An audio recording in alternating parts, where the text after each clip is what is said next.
Hello, everyone, and welcome back to another episode of the Clone Force 97 podcast. Today marks the beginning of something we've been eagerly looking forward to, our Andor Rewatch series, as we gear up for the release of Season 2 on April 22nd, streaming exclusively on Disney+. We'll be revisiting every episode of Season 1, starting with Episode 1, Casa.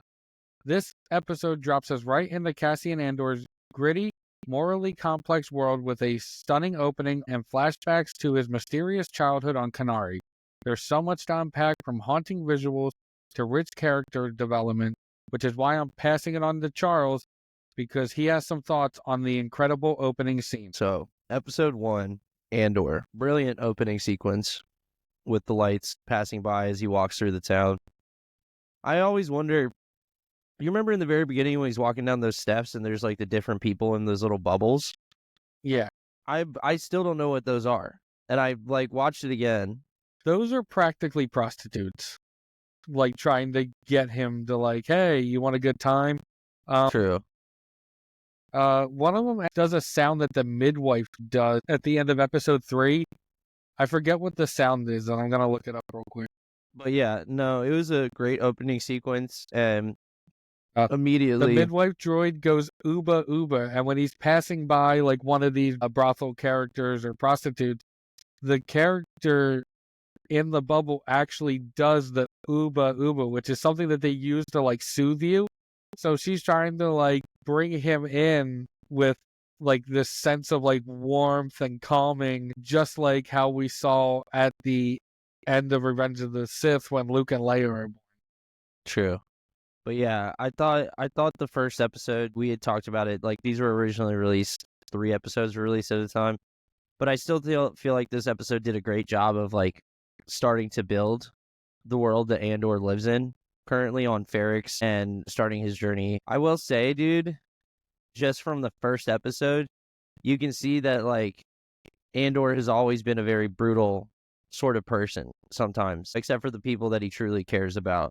Because the same way that in the beginning of Rogue One, where he meets up with the guy who has the information for the rebels about Scarif and the Death Star plans, he kills him, in pretty much cold blood, and because he knew he wouldn't be fast enough to get away, and then if they caught him, they would make him talk. So he kills him. And then you see that with the Primor officers when, he looks at this guy who's begging for his life and then just shoots him right in the face, and so you can see. There's also themes to this too. So they're kind of ordering him around and telling him what to do. So I think it's funny when he points the gun in the face and he's like, "Tell me what to do." Yeah. And then the guy's holding on to him, but his intention was not to kill that guy. Well, not at all, but was to fight them and subdue them, take the gun and just get out of there, so they couldn't chase him. But when he headbutts him, the guy falls backwards and hits his head, and I think that's how he dies. Because no, a headbutt to the nose isn't going to do that to you. I don't think. Okay, yeah, I think he just fell and hit his head. But no, it was not his intention to kill anybody. But when he was faced with either this guy and goes and tells the Primors that he had killed somebody, or he has to kill the other one and get out of there, he chooses that option, because he desperately does not want to be caught. So yeah, he makes morally gray decisions. We saw it in Rogue One. He doesn't always know what's best, and he gets flustered, and he doesn't seem to know what to do. And in this instance, he panicked because his intentions was to not kill those guys. They just started messing with him. He fought off the one and was hoping just to take the blaster and hold them at gunpoint and then walk away so they could not chase him and to just get out of there. Because at the end of the day, the only reason he was at the brothel was because he got information that there was a girl from his home planet of Kenari there, and his whole mission is to look for his sister. Yeah. And then he gets back to Ferrix, and then it's another brilliant Star Wars droid. We get BMO, who is this stuttering, shy, very seemingly nervous droid, and it still breaks my heart when he when Andor's like, okay, you take your time getting back. I gotta go. He's like, I can't come with you. And he's like, not this time, buddy. I'm sorry. I'm running late. And then you have the He's like a interaction. little brother. Yeah. Like B2 Emo reminds me of like a little brother. And he's like, I can't come. He's like, not today. And then you get the interaction with Brasso. And he's like, I heard you came by last night. He's like, yeah, I was looking for you. He's like, what'd you do after? He's like, oh, I went home, cleaned up, and got to bed. He's like, no, you didn't. He's like, Yeah. and then starts basically giving him the alibi that he needs.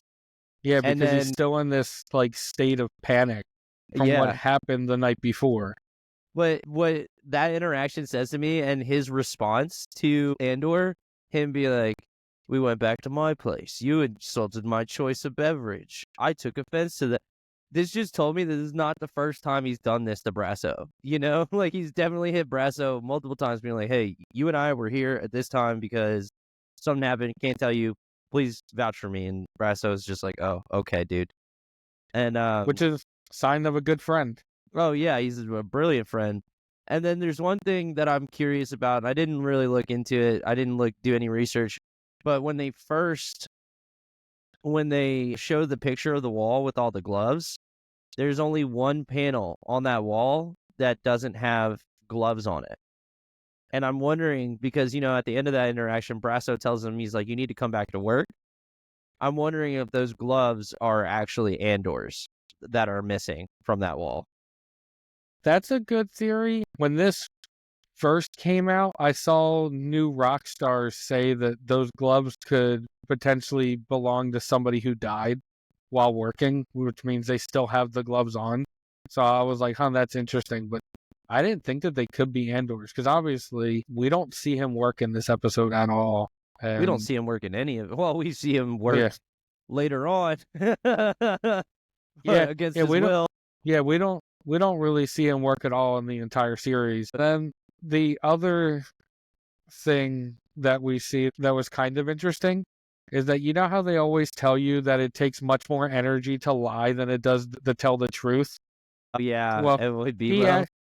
He asked B2 Emo to tell 2 lies because he's like, oh, I have enough, what do you say, data capacity or something like that for one lie? He has enough data stored up. Yeah. Yeah.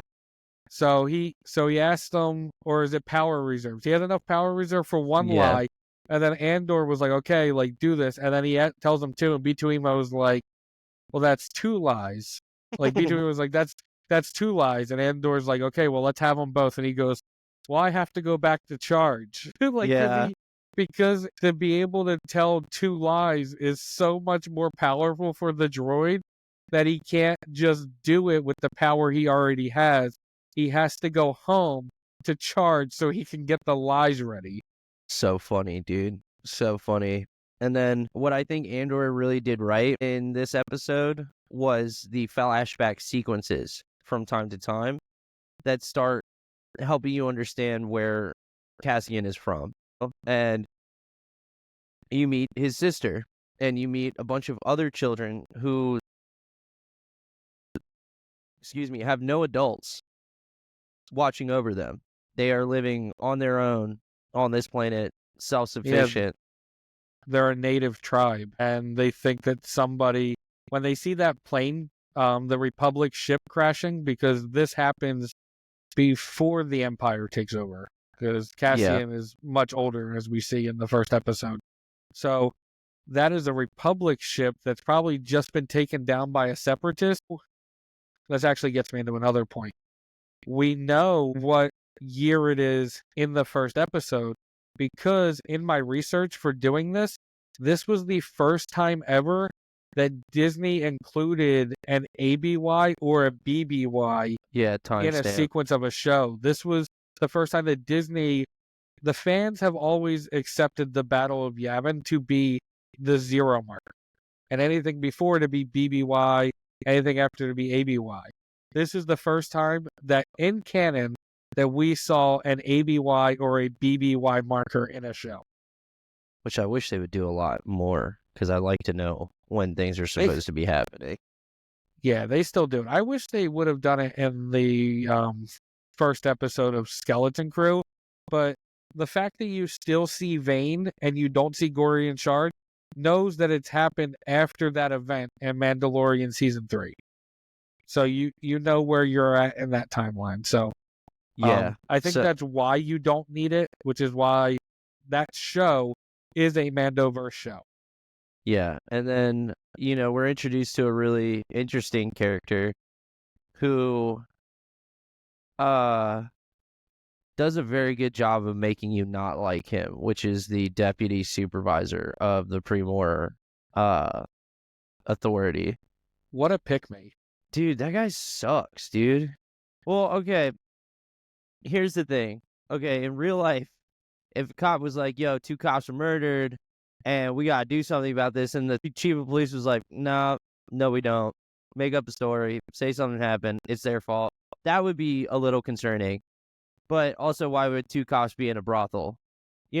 So, and then try to shake a guy down. So I don't feel bad for them. But yeah, what a narc, dude. Your boss is telling you to, like, drop it. And the funny thing about the boss, like the director, is that he was spot on about, he knew exactly what happened to them. like, without knowing very little information. He was like, this is probably what happened. So I have a hearing that I have to go to tell them about our crime rates. So we're gonna sweep this one under the rug, and we're not gonna talk about this. And then because they were in a place they weren't allowed to be, drinking things that they weren't allowed to drink while on the clock, and then tried to challenge a guy who was stronger than them. Now he doesn't know that, like, Cassian isn't physically stronger than them.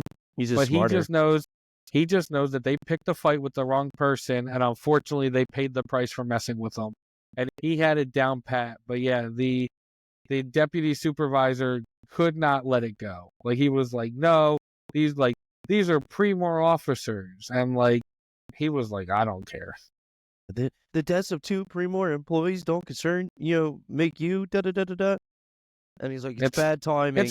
And I'm not saying this because you stayed up all night worrying about it. Dude, I liked him, dude. He was funny, man. I was like, yeah, you tell that little, that guy sucks. Yeah. And then, but it's interesting for his character development because you start to see his amazing portrayal by his actor, though. Like 100%. The fact that you were made to hate him so immediately just shows, like, how well he did at his job. He reminds me of, what's his name from The Office? Dwight. No, not Dwight. His name starts with, I think it's Gabe. Gabe. Yeah. Like you meet Gabe and, like, people hate him so immediately. The deputy supervisor, his name's Cyril Karn. Like, you hate him so immediately because you're such a pick-me. Like, you're like the person in a class that, like, oh, like, does anybody have the answer to this problem? And, like, they'd either not raise their hand and immediately shout it out, or they'd be like, please, pick me. Yeah. No, but, like, he just did a very good job of starting to build this character where you can see that he's, like, in a scramble to, like, prove himself, and he's very self-righteous, and he wants to, like, prove that he can solve this murder on his own while his boss is away, thinking that his boss isn't going to be upset with him, when it's like, dude, you're doing the exact opposite of what your boss told you to do, and you're doing it while he's away, so he can't do anything about it. And I don't understand how he didn't think, oh, he's going to be mad about this when he comes back, Yeah. Yep. I think it was such a total, I don't know, family-friendly word to use. But it was just a not nice thing to do. And then later in that episode, when he's trying to figure out, like, who did it, and he's like, this ship came in, and, like, the reports are, like, saying a guy from Canary, and they're like, well, there's no guy from Canary on Ferrix. And, like, when he's asking him to find stuff, he's like, I could be certain, like, you have to go through all the logs from the previous day. And he's like, well, somebody else will want the chair. And, like, immediately threatens him with the position because, like, his job. He's, like, power hungry. He's like, let me know if you can't get it done. I'm sure somebody else wants that chair. And I'm like, dude, you are such a bad word. Yeah. And then we also got introduced to another very strong female character in Star Wars, Bix Colleen, who her actor does an amazing job. You immediately can tell that there's history between her and Cassian, you know? Yep. And there's And also distrust. Like 100%. Cassian has burned her, like he's burned everyone else, and you see at the end of the episode that he has the Star Path unit that he's trying to sell, and she's like, "You've been holding out on me," like, and she's like, and for her, it's like, I'm struggling to get all these things for whoever the buyer is, because we don't find out who the buyer is in this episode. And you've had this Star Path unit with everything still intact, and you haven't told me. And he's like, "Yeah, well, you're skimming off the top, so don't get so emotional." That scene was great. That scene was so, I don't know. I really like Diego Luna, amazing actor, and he does such a great job with this character. And I love that we're getting more depth into who this character was that we only saw in one movie before. And then I can't remember the characters' names, but it's so funny when the guy comes up to Andor and he tries to get his money from him, and Andor's like, yeah, no, the money's still in play. Don't worry, I'll let you know. And then he's like, no, dude, no. And he turns around and that big, I tried to look it up, I couldn't find it, but that big dude comes up behind him and he doesn't say a word. And he's like, are you serious? He's like, yeah, I'm serious. Like, you need to pay me my money. And then he looks at the dude, he's like, did he put you up to this? How did he get you to do this? The and first guy's name was Nurchi. He's like, "You're taking orders from Nurchi?" Yeah. And then he's like, he just told me I had to stand here. He's like, you're just your big gullible dumb friend that you bring around because he looks intimidating, but bro probably would not hurt a fly, you know? Yes. Yeah, I think that's why he's made to speak kind of slower to symbolize that he's not super intelligent. Yeah, he's like, I was just told to stand here. And you're like, yeah, dude. And then he's just able to gaslight him. He's like, "You're gonna be glad like I don't mention this," and just kind of walks off. No, what he said was, to me, dude, that was like a threat to Nurchi. Yeah, that's what I'm saying. He gaslit him, but I'm also not serious, and he's like, for your sake, I hope you're not. And then he just walks off, and I'm like, oh. Because if I was Nurchi, I'd be like, dude, honestly, Andor could kick your butt. Just looking at him, I'm like, dude, I mean, don't get me wrong, get your money, dude, but maybe not try to intimidate the guy who could probably kick you in the face. Yeah, he doesn't know this, but he just committed murder like last night. Double homicide, dude. Double homicide. So, and then I think the other thing that was interesting that we haven't touched on yet for this episode was when he's talking to the lady in the brothel and like about the girl that was potentially his sister, the girl that worked there a few months back. He was like, "Well, what was her name?" And she's like, "Nobody uses their real name here," which is a huge thing that happens throughout like the entire show. Like his real name is Casa. He goes by Cassian. And then I'll do a little foreshadowing. He gets arrested later and he gives another fake name. And like it just shows that people he meets aren't as honest as they say they are.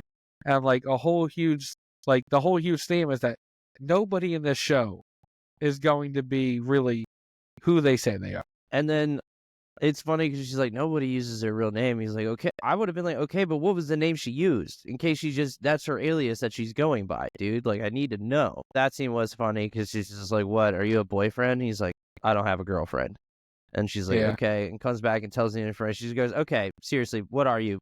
Boyfriend, husband, what? And it's just like, how many times do you think she's had to deal with that in that brothel? Just like people's boyfriends coming in and be like, where's my wife? Well, I think the thing that's interesting, too, is that the Pre-More security guys are so upset and, like, so impatient to be served. And then as soon as Andor leaves, they're like, wait, that guy got served first. And even though we still haven't been served the way we want to be served, we're gonna go mess with him. Well, yeah, because if you look in the background while he's talking to her, while Andor's talking to her, they do get served. Like, a girl comes out and talks to them, and I think they, like, shoo her away, or they tell her something, and she walks away. So it's like, dude, and that lady, she comes out right after the woman starts talking to Andor. Like, right after. It's like, dude, if you had just waited 45 more seconds, you'd still be alive right now. Yeah, you know? No, that was on them. That was... You wish that was you, huh? Well, the other thing is that we meet Jim, who is almost as immediately as annoying as the deputy supervisor, because he's like, Oh, you mean every time Tim? you come around, oh yeah, Tim. He's like, every time you come around here, like she's like something happens or like she's upset, and he goes, you need to choose a less complicated girlfriend then. Yeah, no, yeah, because he comes at I I know he wants what's best for her, but like Bix immediately shows that she's strong enough to handle herself and doesn't need him doing whatever he does. And then he doesn't trust her so much that he tries to follow her, but luckily he gets like intercepted yeah. and she's able to go and say that code phrase to call whoever she's calling that we'll Well, talk about in episode 2. you can tell that Bix isn't obviously she was upset with Cassian, but she also gets mad that she gets interrupted with him by Tim, you know? And, he's like, are we betting on the whatever? And she's like, he'll know when I'm ready. And he's like, okay, and then walks away. And but yeah, when he comes back and what is he says he's like, she seems pretty upset, and he's just like, well, you know her. And he's like, yeah, well, how come she's always upset when you're around? And he's like, don't worry, she's tougher than the both of us. And he's like, I'm getting tired of hearing that. It's like, bro, shut up, just mind your business, has nothing to do with you. But yeah, he is an annoying character, who I feel his heart is in the right place, but Yeah, just like the deputy supervisor, his heart's in the right place too. It just don't. I kind of disagree with that. I feel like the deputy supervisor is making this big deal out of these murders because he's trying to climb up the ladder, So he's like, in his head, he's like, if I can solve this, I don't think it's because he really cared that 2 of his fellow employees were murdered, I think it's all about him wanting to try and gain power where he can. It is about gaining the power, but also you just don't want to be like, oh yeah, these 2 guys were murdered, let's just leave it alone. So ultimately, he's doing the right thing that anybody should be doing, but God, is he such a narc about it. So, and then, go ahead. Okay, the last thing that I wanted to touch on personally is in that last flashback, and it never occurred to me until I watched it again, but in that last flashback scene, which is the very end of the episode where Andor goes off with the other kids to go investigate the ship, and his sister is standing there watching him. That's the last time that they see each other, Yep. That's the last time that they see each other, and I thought that was a really impactful thing to think about.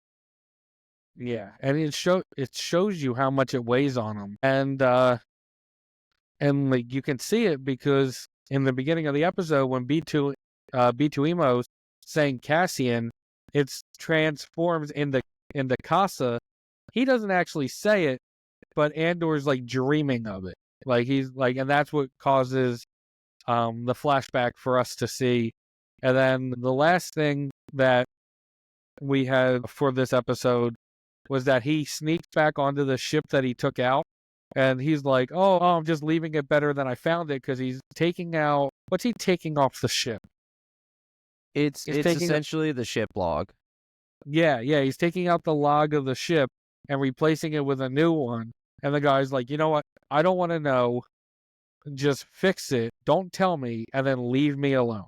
Because he's doing an amazing job this episode of like closing up any holes, but unfortunately what might do him in is the fact that he mentioned somebody from Canary. Yeah, which it's the only description the supervisor has of him in this episode, is that he might be a male with dark features. And I think they know that the ship went back to Ferrix. I think they know that as well. I think they didn't figure it out in this episode. I believe they do figure it out by the end of it. But no, and I can't tell you why they don't know where he goes until episode 2, I believe. Yeah. Because Ferrix is just a nearby system. It's not, and it's under Primor control. So, because when he tells them to send people... they're looking for people with dark, like Canary-like features. Yeah, and so that's why in this episode he tells them, because when he tells them one of the planets he wants them to send it, basically their version of an APB out about him, he tells them Ferrex, and they're like, well, they kind of got their own way of doing things there. And he's like, are they not a Primor planet? Send it out. Yeah. And I'm like, dude, oh my God, you suck. Yeah, you're right. Like, and it shows like that people there, and you can see the cracks in the Empire already forming. Like the Empire knows who to deal with and when, and they're like, you know what? This planet isn't as important to us. Like, we've already been there. We know that they have a different way of doing things that kind of interferes with the way we want to do things. We're just going to leave them alone because they don't bother anybody if you leave them alone. Mm-hmm. Yeah.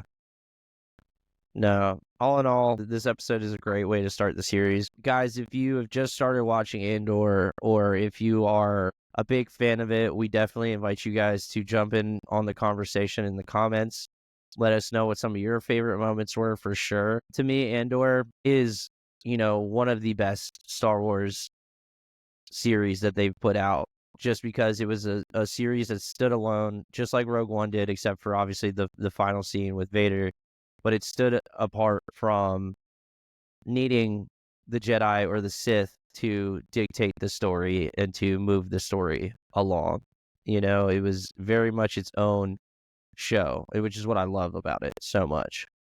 Yeah, it did an amazing job as its own standalone show. And the main reason for doing this is to get us ready for the second season, which it's going to come and go by super fast.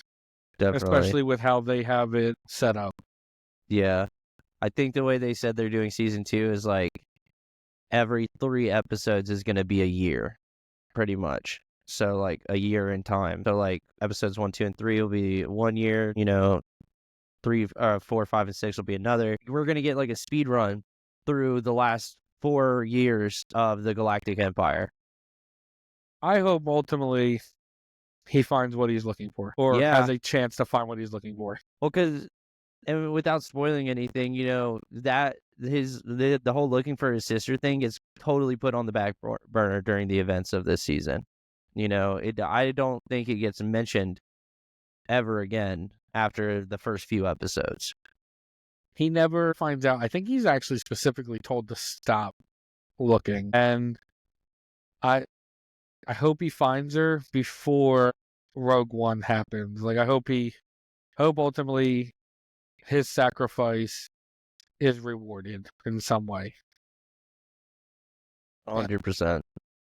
I think that's a good place for us to leave this off.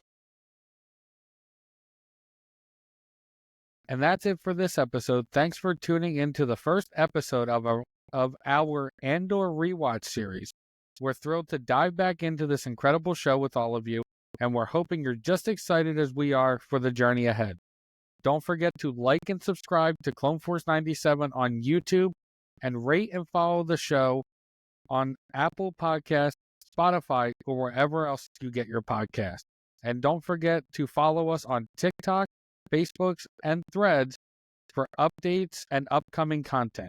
And join us next week as we break down episode 2 and continue the countdown to season 2 of Andor. As always, may the Force be with you, and have a great day.